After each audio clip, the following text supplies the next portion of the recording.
என் இதயத்தில் பூட்டி வைத்தேன், அதில் என்னையே காவல் வைத்தேன். அவள் கதவை உடைத்தாளே, தன் சிறகை விரித்தாளே, தன் சிறகை விரித்தாளே. அவள் பறந்து போனாளே, என்னை மறந்து போனாளே.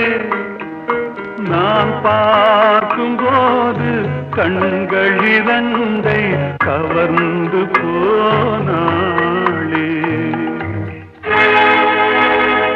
அவள் எனக்கு மகளானாள், நான் அவளுக்கு மகனானே. அவள் எனக்கு மகள்.